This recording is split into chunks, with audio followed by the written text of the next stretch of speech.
tua bondade.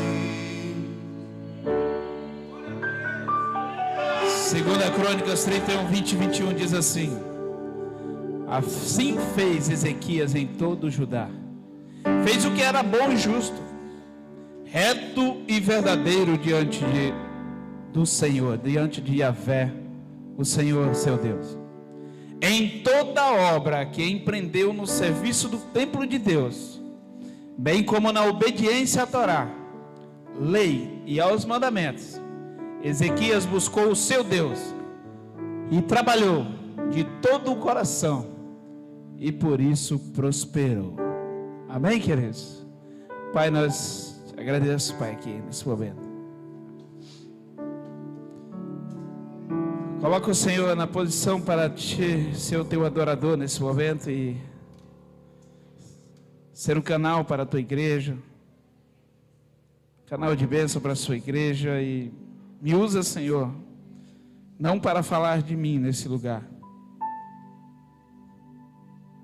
mas para falar aquilo que o Senhor necessita que a tua igreja escute.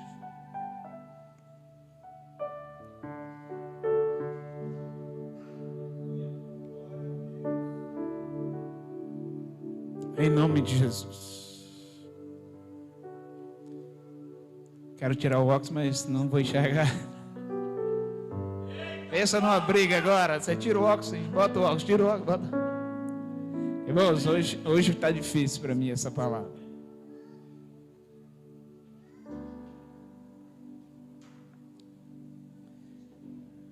Eu estou com essa palavra pronta há 2 semanas. Que eu ministraria domingo passado e eu troquei com o ministrante de hoje, que era o Edson. E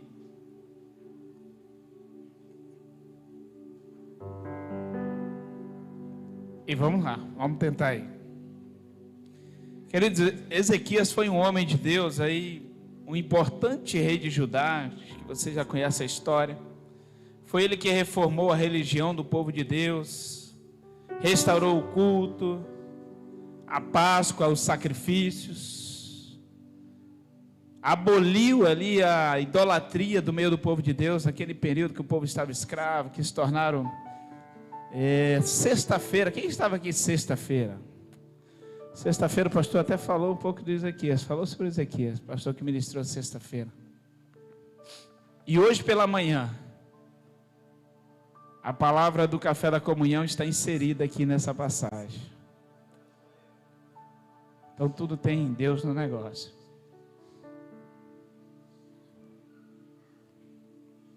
Queridos, e com toda essa dedicação, por ser fiel, mesmo assim, nós vamos ver aí no capítulo 32, mesmo assim, depois de toda essa fidelidade, de todo o trabalho que Ezequias fez, e permaneceu fazendo, tanto é que Deus prolongou o seu tempo de vida, por causa da sua vida, por causa dele ser fiel a Deus. Ele teve argumento para questionar com Deus a sua morte. Também vocês ouviram isso na sexta-feira, e já são conhecedores da palavra, não preciso falar sobre isso. Mesmo assim, ele não deixou de sofrer perseguição, não deixou de ser tentado. Depois de tudo isso, ser fiel, de restaurar o templo, de tirar os ídolos do meio do povo de Deus, trazer de volta as comemorações da igreja, do povo de Deus, dos israelitas, né, dos antes-hebreus. Mesmo assim, o rei Senaqueribe, da Assíria, ainda tentou destruí-la. Deus ainda... Então, não é porque nós somos fiéis que não vamos passar por perseguição. Mas vamos lá, isso aí está mais para frente. Acontece, queridos, que Ezequias era um homem de Deus, um homem temente a Deus. E ele não quis lutar sozinho. Ele buscou a ajuda de Deus pediu força do Senhor. Como é que nós podemos lutar com a ajuda de Deus? E é sobre isso que nós vamos falar hoje. Porque a nossa maior batalha dentro de casa, no nosso trabalho, na nossa vida, são as lutas. Enfrentamos aí, cada um tem as suas dificuldades, tem uns momentos mais difíceis, tem outros mais leves, mas todos têm sua luta, é constante. E aí muitas das vezes nós até questionamos, porque nós somos fiéis, porque nós temos algum compromisso ministerial. Mas olha, nós não estamos livres disso. A única diferença é que quando eu estou firme no Senhor, quando eu tenho convicção de quem eu sou em Deus e o que Deus é em mim, eu posso vencer essas lutas com Ele. Nós não podemos lutar sozinho. Não lute sozinho, queridos. Não lute sozinho, precisamos de Deus. Ezequiel, show de bola, camarada extraordinário da nossa história bíblica do Antigo Testamento. Um rei de excelência, um sacerdote de excelência, mas tem a sua falha, que não é a nossa história de hoje. Mesmo assim, ele fazendo tudo isso, fazendo aquele trabalho, lá vem o inimigo para tentar destruir a caminhada dele. Como eu posso lutar com a ajuda de Deus? Essa é a nossa pergunta de hoje. Como é que eu posso lutar então? Porque para mim lutar, e eu não posso lutar sozinho, eu preciso da força, eu preciso da presença de Deus.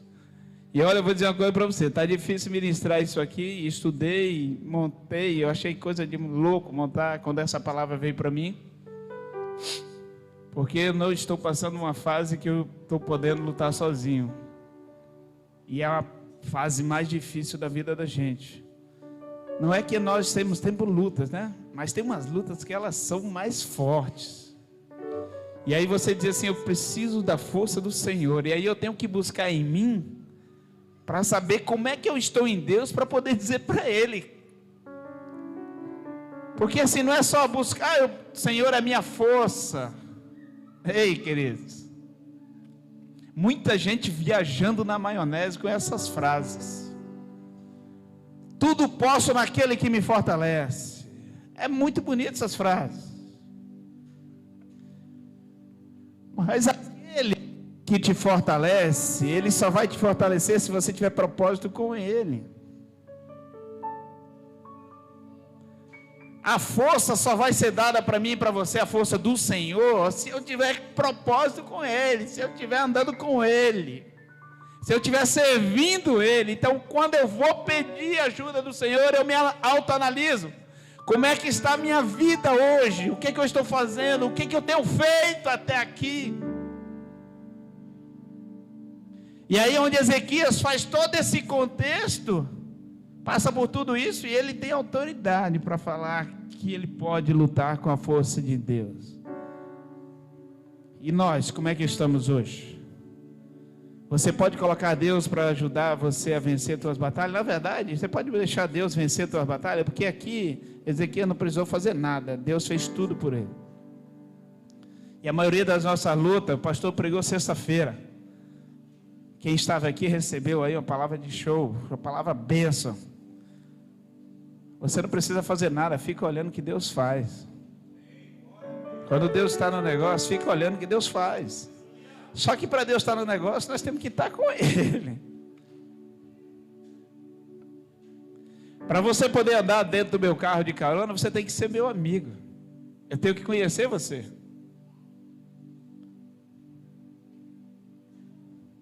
Senão não tem como eu colocar você dentro do carro se eu não te conheço.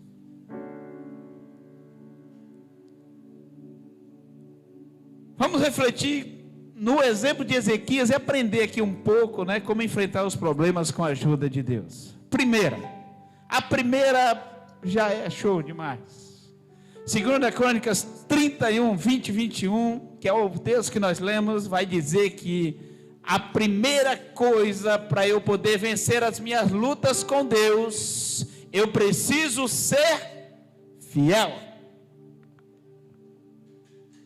Já começamos bem. Precisamos ser fiel para vencer com Deus. como Ezequias devemos ser fiel ao Senhor em todo tempo, em toda hora, em toda obra, em todo lugar, em todo Porto Velho, em toda Rondônia, em todo o Brasil, por onde você for.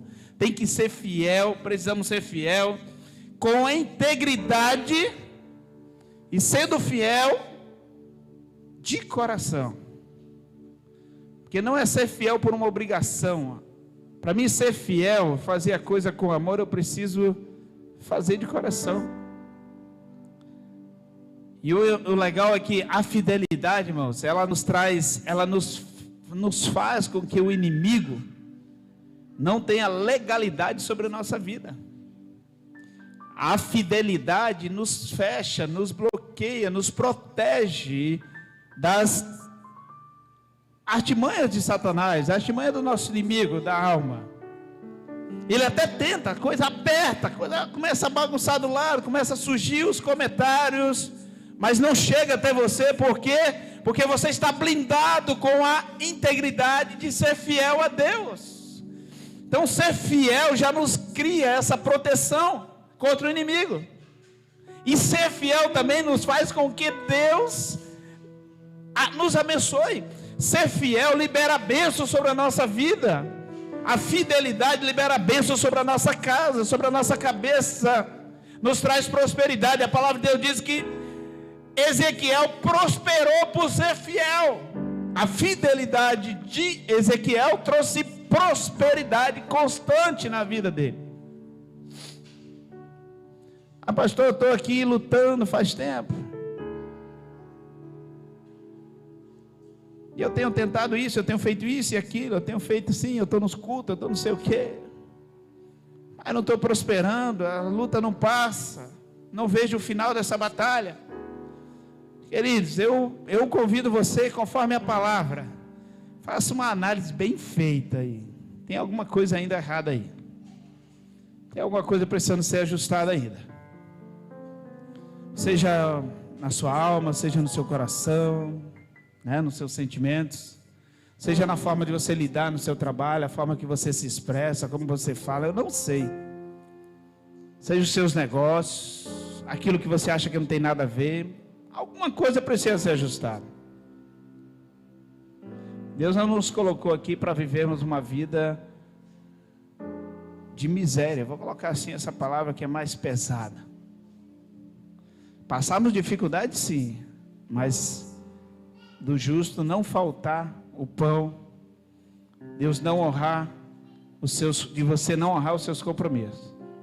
Então precisamos analisar como é que está a nossa vida. Segundo, dependência de Deus. Capítulo 32, 1.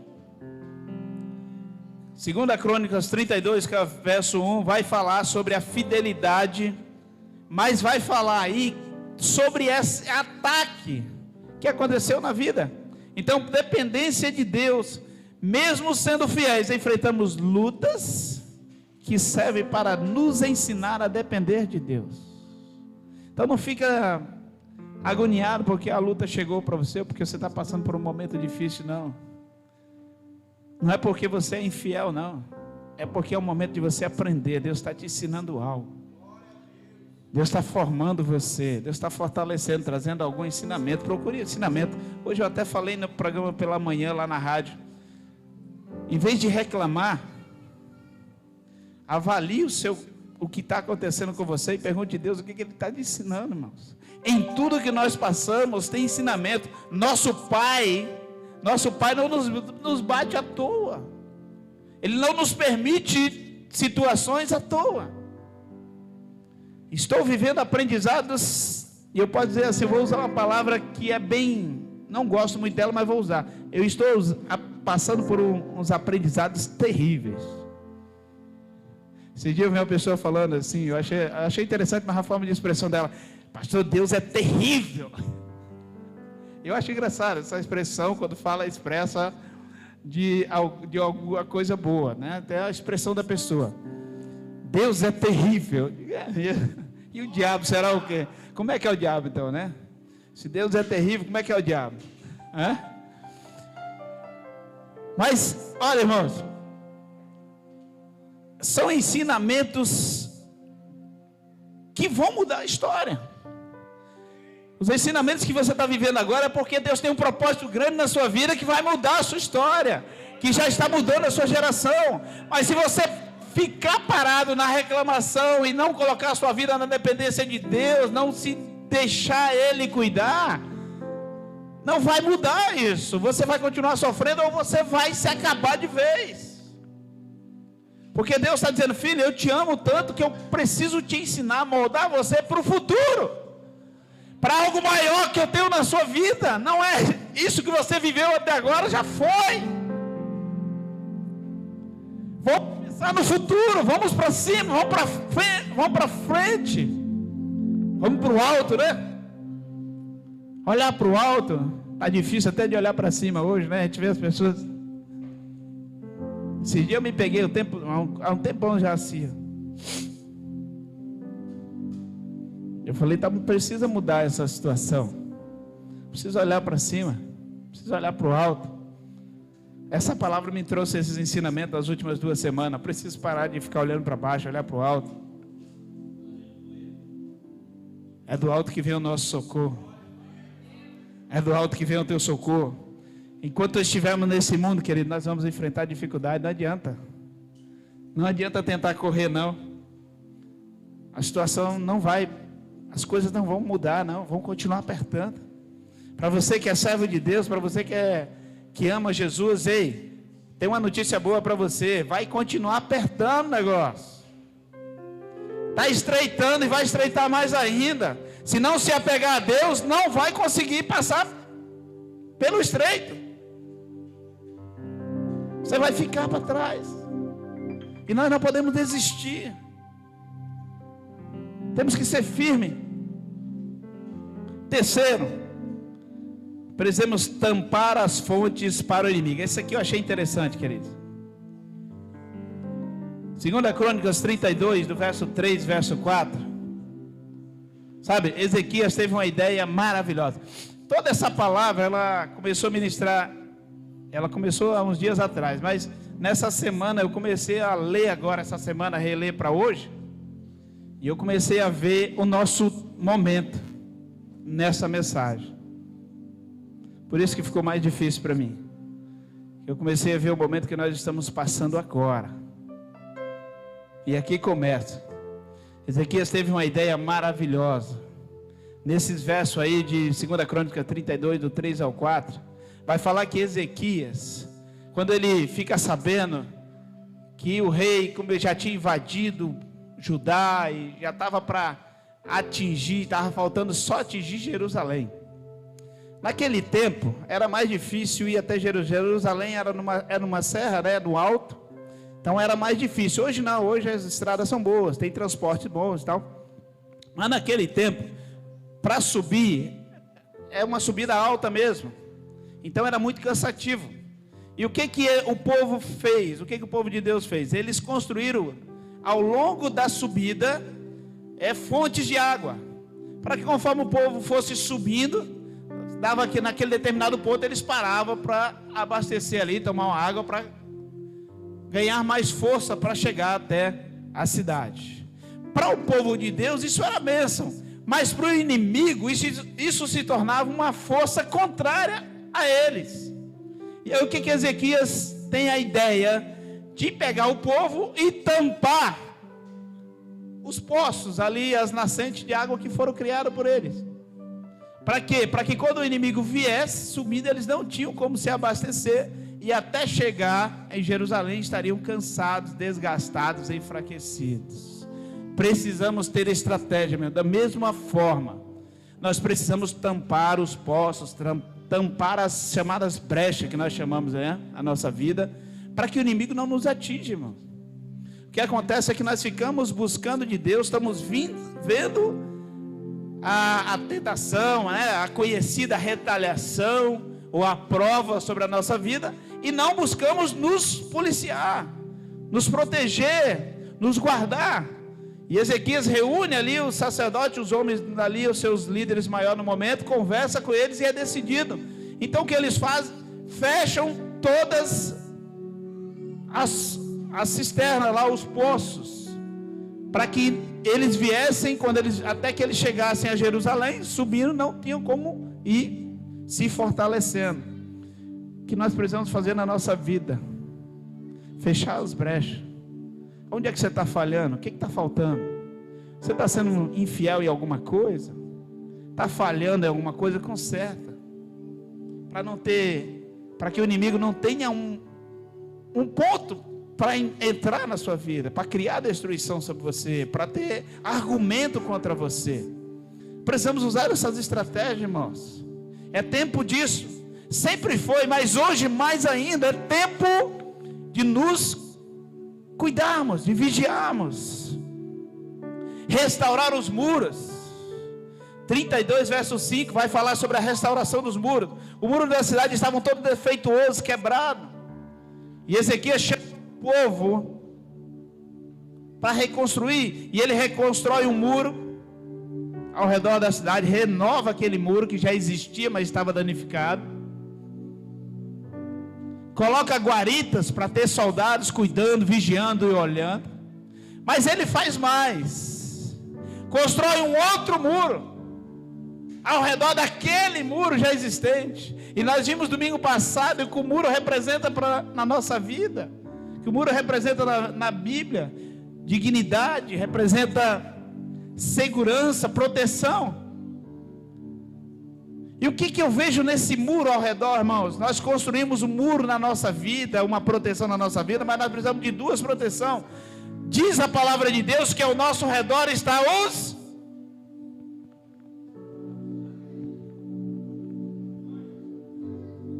Eu pensei que eu tinha ouvido alguém falar assim, os demônios.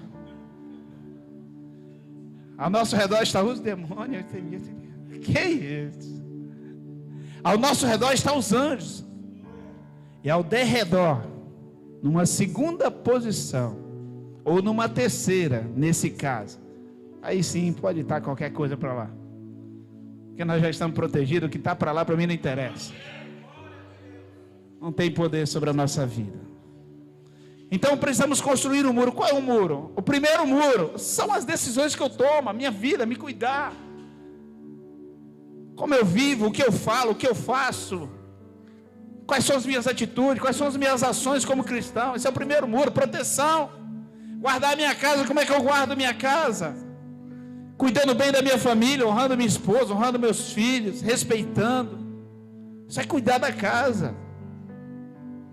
Tem tanto casamento, é tanta família se arrebentando, porque não tem um sacerdote que trabalha da forma que precisa, que não honra, não tem o compromisso devido, não tem uma vida de relacionamento pautada e guardada com Deus. Aí a casa vira uma bagunça, relacionamento bagunçado, negócio estragado, só vive numa confusão.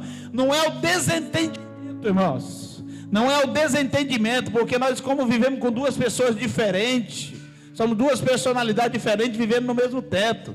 Então de vez em quando tem desentendimento das ações, mas isso não pode gerar conflitos e briga, isso não pode entrar em processo de destruição. É simplesmente um desentendimento, há um ajuste e as coisas continuam. Tem que ser assim no relacionamento, e não brigas, conflitos. Aqui dentro eu sei que não tem, mas tem irmãos que é danado para vir para a igreja depois que deu um tapa na cara da mulher, ou mulher que jogou um copo, celular no marido, e depois vem para o culto. E aqui dentro está dando glória a Deus. Ei, irmãos, eu sei que aqui não tem, mas tem pessoas que estão nos acompanhando. Se tiver aí alguém aqui dentro, amém. Amém nada. Essa palavra amém, ela é muito complicada. Nós temos muito hábito de usar muito ela. E amém é uma confirmação. E eu vejo muitas pessoas que têm hábito de usar amém, tá pregando, falando coisa ruim, dizendo amém, amém. E aí a maioria responde amém. O demônio é o destruidor, amém, irmãos? Aí tem uns que dizem amém. Queima Jesus, mata eles. Ele não morre assim não, só Deus vai matar ele. Mas irmãos, dentro da nossa casa precisamos cuidar direitinho. Precisamos ser alguém que protege o nosso lar. Quando eu protejo o meu lar, quando eu protejo a minha vida, aí sim, e eu tenho uma vida de fidelidade com Deus, aí ao meu redor, além do muro que eu construí na minha vida, o muro que depende de mim, vem o muro espiritual que são os anjos que me guardam. Aí eu posso dizer, aí você pode dizer, ao meu redor acampam anjos do Senhor. Aleluia. Tem anjos acampados ao seu redor aí, irmãos, guardando você? Tem certeza? Tem certeza mesmo?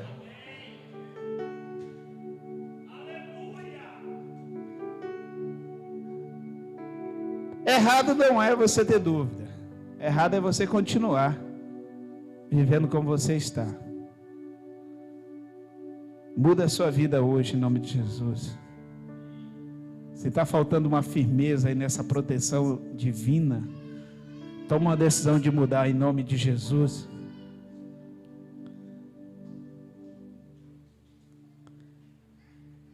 Ezequias fez 3 coisas interessantes aí, irmãos, para reforçar a proteção do povo de Deus. Isso daqui dá até uma outra ministração depois para alguém quiser copiar aí. Só nessas 3 coisas que está aí, que você vai ver lá em Mateus 14, 38, mas eu vou falar, Ezequias fez aí nessa passagem aí do muro, Ezequias faz 3 coisas interessantes.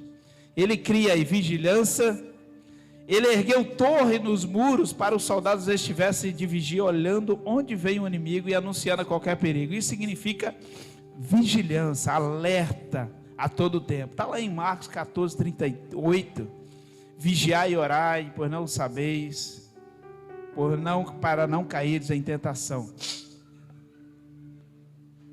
Precisamos estar sempre vigiando ao nosso redor, analisando.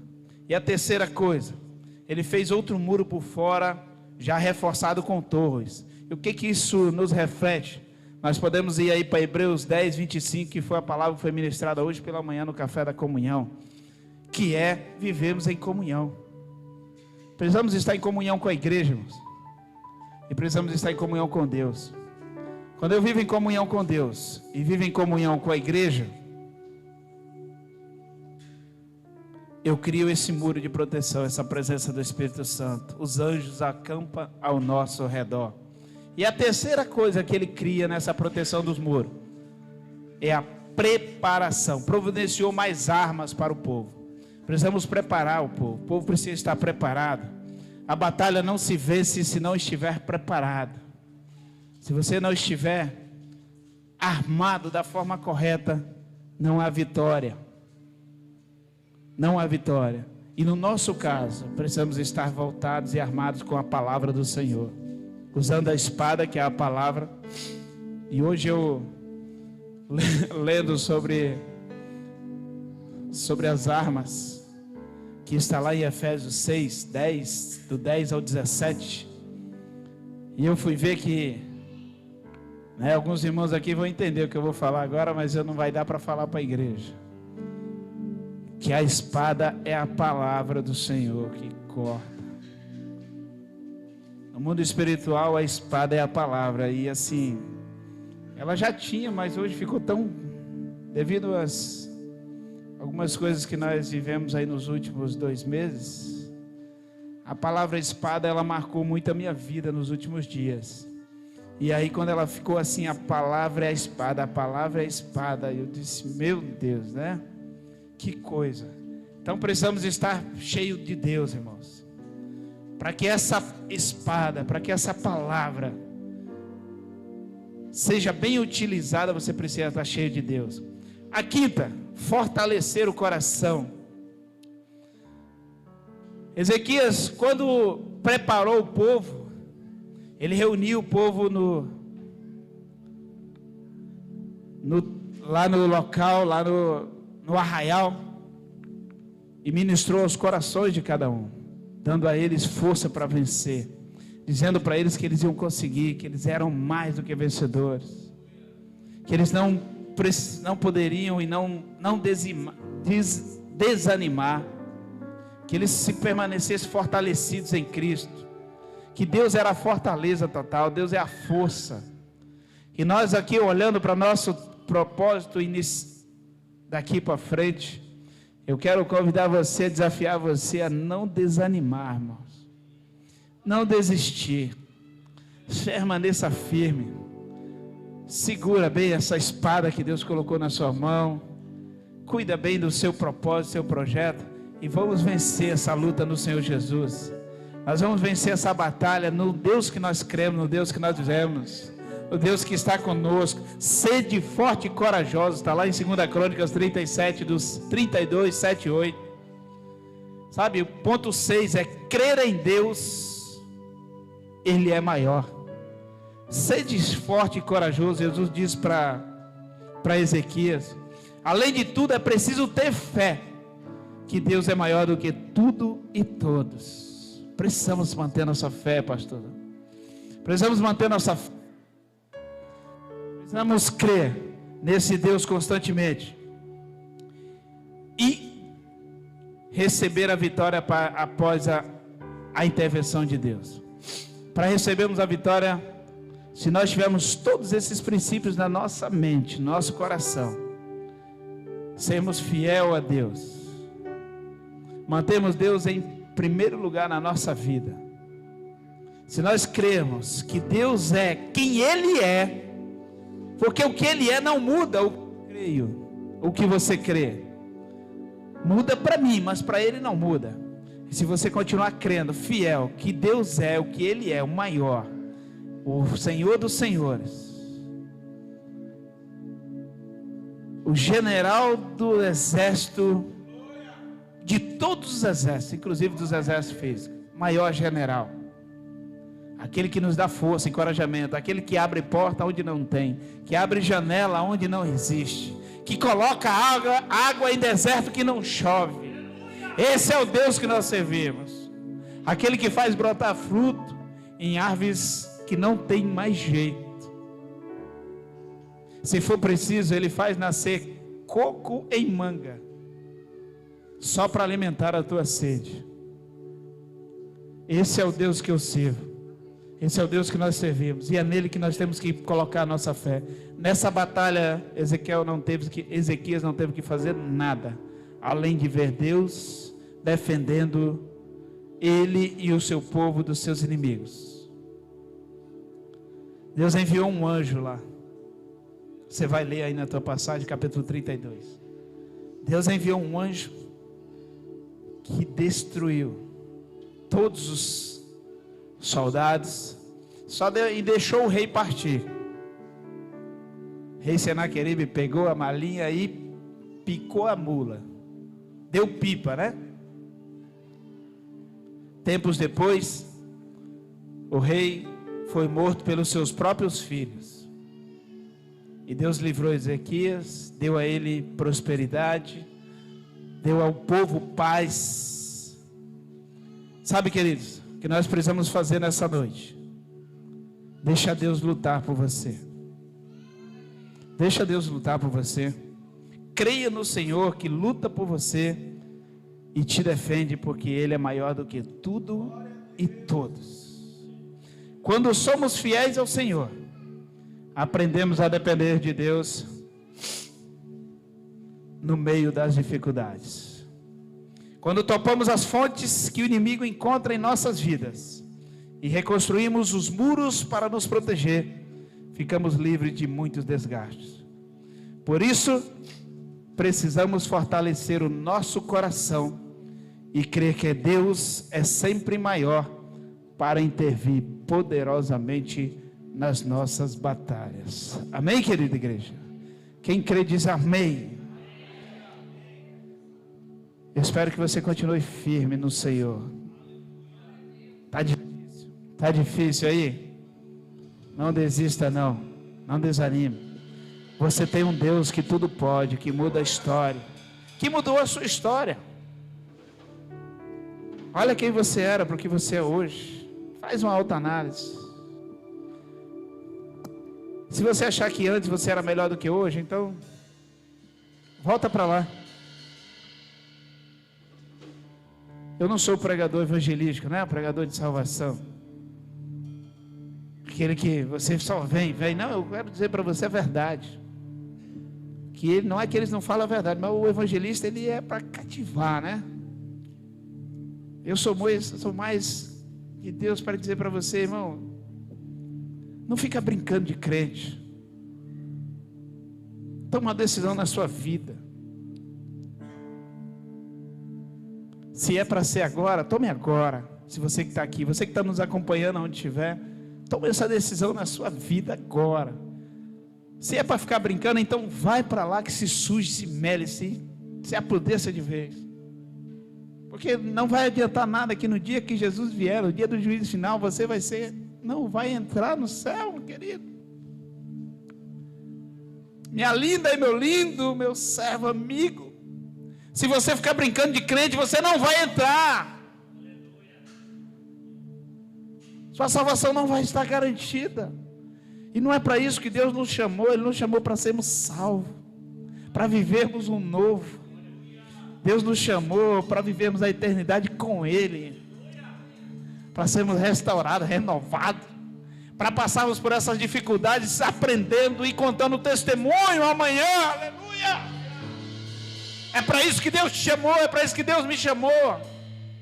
Para pegar cada momento difícil da minha vida e marcar como uma história e anotar os aprendizados para instruir o próximo que está vindo após mim. Para poder dizer para ele, meu filho, continue firme, porque eu já passei por aí, eu sei como é que você vai vencer. O caminho é esse. Da mesma forma que Jesus veio à terra, sofreu, da mesma forma que nós, para dizer para nós que não é porque ele é filho de Deus, não, é porque ele passou aqui, ele conhece todas as nossas dificuldades, e ele venceu, eu e você podemos vencer. É por isso que ele esteve aqui conosco, nos deu essa oportunidade de sermos salvos através dele, e saber que nele nós vencemos todas as batalhas, que somente nele nós somos mais do que vencedores, somente nele eu tenho a vitória, somente nele eu alcanço o que ele tem para mim, e ele é o mesmo. É somente nele que nós podemos vencer. Lute com o Senhor, irmãos. Pare de lutar só em nome de Jesus. Lute com o Senhor. Deixa Ele lutar por você. Faça uma análise da sua vida, conserte, se tiver que consertar. Se já está tudo certo, então fica tranquilo. Né? Fique tranquilo. Mas se precisa ajustar alguma coisa, ajuste hoje. Na hora que nós estivermos adorando, você não precisa sair do seu lugar, não. Você pode falar com Deus aí, Ele está em todo lugar, Ele está em você. Mas se você sentir no coração e quiser sair, vem aqui que eu oro com você. Mas se não, a única coisa que importa não é o que os outros vão pensar, o que importa é o que Deus está pensando de você nessa noite. Esse tem que ser o nosso foco, amém? Vamos adorar o Senhor. Você que pode, fica de pé.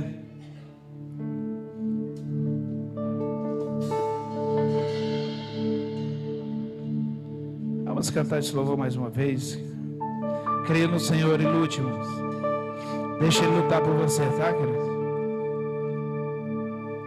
Te amo, Deus.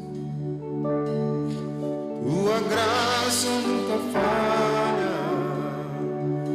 Todos os dias estou em tuas mãos. Desde quando me levanto até me deitar, cantarei. Você que nos acompanha, que Deus te abençoe onde você estiver, em nome de Jesus.